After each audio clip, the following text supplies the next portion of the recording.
അതിന് തൂണുകൾ ദൈവനഗരത്തെ അത്യുന്നതന്റെ നിവാസത്തെ തന്നെ സന്തോഷിപ്പിക്കുന്നു.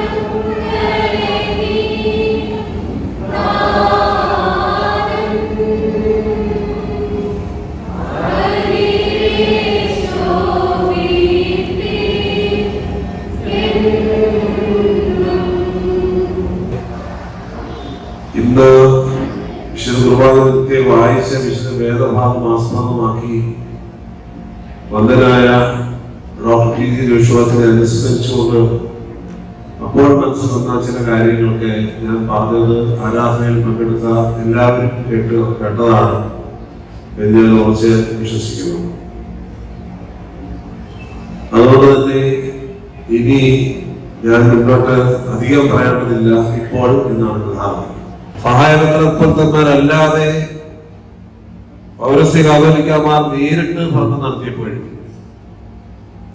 ഒക്കെ അവരുടെ കൂടെ നിന്ന് മെത്രാസനത്തെ അനുഗ്രഹപ്രദമായി നയിച്ച ഒരു പുണ്യപുരുഷനാണ് നാം ഇന്ന് ഇപ്പോൾ സ്മരിക്കുന്ന വന്ധ്യനായ മലങ്കര സഭാ Gururatnam father doctor T J Joshua.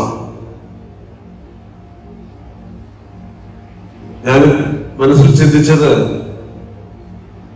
മെത്രാസനത്തിന്റെ ഈ ശതോത്തര സുവർണ ജൂബിലിയൊക്കെ ആഘോഷിക്കുമ്പോൾ അച്ഛൻ ജീവനോടെ ഉണ്ടായിരുന്നുവെങ്കിൽ പ്രവർത്തനങ്ങളെ എല്ലാം ചുക്കാനും പഠിക്കുന്നത് അച്ഛനായിരുന്നു. കാരണം മലങ്കര സഭയിൽ പ്രത്യേകിച്ച് കോട്ടയം മെത്രാസനത്തിൽ ജോഷുവച്ചന്റെ നാമം കഴിഞ്ഞ് ബാക്കി എല്ലാ നാമങ്ങൾക്കും പ്രസക്തി ഉള്ളൂ എന്നത് ഒരു അലിഖിത നിയമമാണ്. ഇവിടെ അച്ഛൻ ജീവനോടെ ഉണ്ടായിരുന്നെങ്കിൽ ഇപ്പോൾ മെത്രാസനത്തിന്റെ ഈ ജൂബിലി വർഷം അച്ഛനായിരിക്കും എല്ലാ കാര്യങ്ങളും വളരെ ഭംഗിയായി നിർവഹിക്കുവാനുള്ള നേതൃത്വം കൊടുക്കുന്നത്.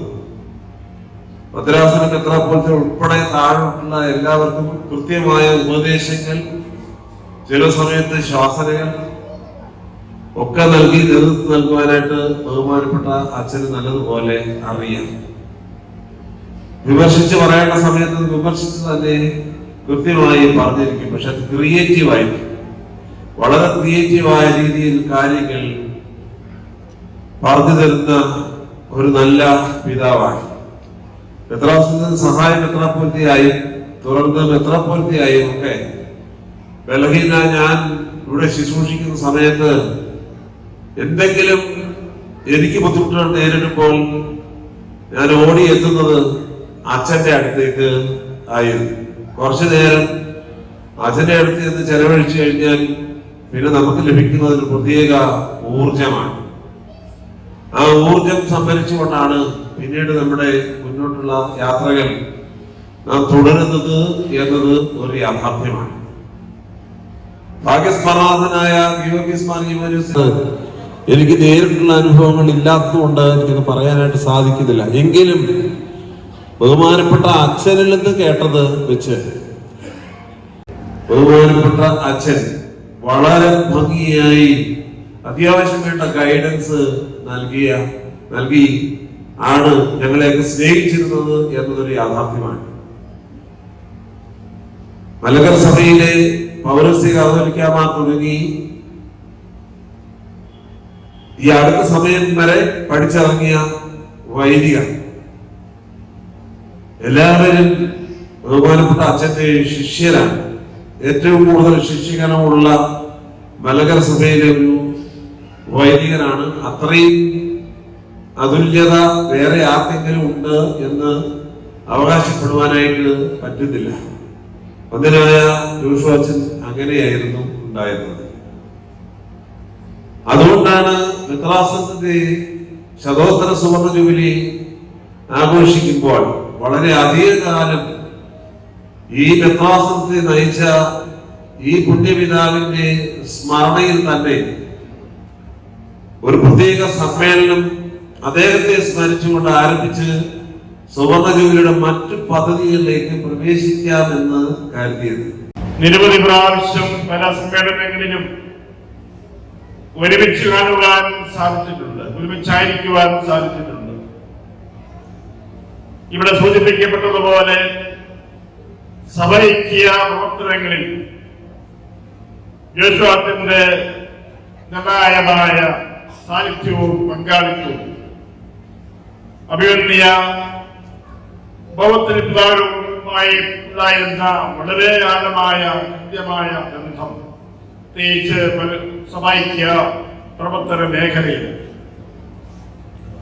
അവിടെയൊക്കെ യോശുവാത്തിന്റെ സാന്നിധ്യം ഞാനും അനുസ്മരിക്കുന്നു, ആദരവോടുകൂടെ ഓർക്കുന്നു. യോശുവാത്തിലേക്ക് ഓർക്കുമ്പോൾ ആ ഓർമ്മ വളരെ ആഴമേറിയതാണ് എന്നാണ് ഞാൻ മനസ്സിലാക്കുന്നത്. വെറുതെ ഓർത്ത് പെട്ടെന്ന് മായ്ച്ചു കളയാവുന്ന ഒരാത്മയല്ല യോശുവാത്തിനെ കുറിച്ചുള്ളത്. മറിച്ച് മനസ്സിൽ നിന്ന് മായാത്ത ഓർമ്മ ആണ് യോശുവാത്തിനെ കുറിച്ചുള്ളത്. അത് അദ്ദേഹത്തിന്റെ വ്യക്തിത്വത്തിന്റെ ആഴത്തെയാണ് സൂചിപ്പിക്കുക. അത്രമാത്രം ഈടുറ്റ ഓർമ്മകൾ പകരുവാൻ അദ്ദേഹത്തിന് സാധിച്ചിട്ടുണ്ട്. അതുകൊണ്ട് ആ ഓർമ്മ നിലനിൽക്കും. തലമുറകൾ മാറിയാലും ആ ഓർമ്മ സഭയിലും സമൂഹത്തിലും നിലനിൽക്കും. അങ്ങനെ ആഴമായ ഓർമ്മയുടെ ഒരാളാണ് യോശുവാച്ചൻ. തികച്ചും സുതാര്യമായ സൗഹൃദം, കറതീർന്ന സൗഹൃദം, വ്യക്തിഗത്തില്ലാത്ത ലാളിത്യം നിറഞ്ഞ സൗഹൃദം, ഏവർക്കും സംലഭ്യമായ രീതിയിൽ സമീപിക്കാവുന്ന, എല്ലാവരെയും ആദരവോടെ പരിഗണിക്കുന്ന, അവരുമായിട്ട് സംഭാഷണം നടത്തുന്ന, അവർക്ക് ആശ്വാസവും വെളിച്ചവും എന്ന രീതിയിൽ സംസാരിക്കുവാൻ സാധിക്കുന്ന അങ്ങനെ ഉള്ള ഒരു സൗഹൃദം. ആ സൗഹൃദവും ഒരിക്കലും വിസ്മരിക്കപ്പെടുകയില്ല. ആദ്യം കാണുന്നവരെയും ഒരു ചിരകാല സമുദ്രയെ പോലെ എന്നതുപോലെ അവർ ബന്ധപ്പെടുവാൻ അദ്ദേഹത്തിന് സാധിക്കുമായിരുന്നു. അതുകൊണ്ടാണ് ഞാൻ പറഞ്ഞത് അദ്ദേഹത്തിന്റെ സുതാര്യമായ സൗഹൃദമാണ്. ഏറ്റവും സമാദരണീയനായ ഫാദർ ഡോക്ടർ ടി ജെ യോശുവാച്ചന്റെ 1ാം ചരമവാർഷികം ആദരിക്കുന്നതിനും അച്ഛനെ അനുസ്മരിക്കുന്നതിനും ഒരവസരമായി കണ്ടത്. ഗുരുതുല്യനായി അല്ല പിതൃതുല്യനായി ഞാൻ എല്ലാ കാലവും ആദരിച്ചിരുന്ന, എന്നെ ഒരു മകനെ പോലെയോ ഇളയ സഹോദരനെ പോലെയോ കരുതിയിരുന്ന ഡോക്ടർ ടി ജെ യോശുവാച്ചനെ സംബന്ധിച്ച് അനുസ്മരിക്കുന്നത് എൻ്റെ ജീവിതത്തിലെ വളരെ ധന്യമായ ഒരു നിമിഷമാണ്. വ്യക്തിപരമായി ഞങ്ങൾ തമ്മിൽ ഒരുപാട് ബന്ധങ്ങളുണ്ട്, ഞാൻ അതിലേക്കൊന്നും കടക്കുകയില്ല. എൻ്റെ ജീവിതത്തിൻ്റെ വേദനയുടെ നടുവിൽ, ഇല്ലായ്മകളുടെ നടുവിൽ, മറ്റ് സങ്കടങ്ങളുടെയൊക്കെ നടുവിൽ അച്ഛൻ വന്ന് എന്നെ കണ്ടതും പിതൃതുല്യനായി കൂടെ നിന്ന് എന്നെ ആശ്വസിപ്പിച്ചേക്ക് എൻ്റെ ഓർമ്മ അവിടെ നിൽക്കട്ടെ. ഞാൻ അച്ഛനെ ആദ്യമായിട്ട് കാണുന്നത് ഞങ്ങളുടെ കൈപ്പറ്റൂരുള്ള സെന്റ് ഇഗ്നേഷ്യസ് മഹായിടവകയിൽ ഈ പെരുന്നാളിനോടനുബന്ധിച്ച് പണ്ട് കാലത്ത് 2 ദിവസത്തെ ധ്യാനയോഗമുണ്ട്. ഞാനൊരു വിദ്യാർത്ഥിയാണ്. അന്ന് ടി ജെ യോശുവാച്ചനാണ് പ്രസംഗിക്കുന്നത് കേട്ടുകൊണ്ട് അവിടെ ആ കൂട്ടത്തിൽ പോയിരുന്ന് അച്ഛൻ്റെ പ്രസംഗം കേട്ടാണ് എൻ്റെ ആദ്യത്തെ ഓർമ്മ. അടുത്ത ദിവസത്തെ പ്രസംഗം എന്ന് പറയുന്നത് നമ്മുടെ അന്നത്തെ ശ്രീ എം പി ജോർജ് അതിന് തൂണുകൾ ദൈവനഗരത്ത് അത്യുന്നതന്റെ നിവാസത്തെ തന്നെ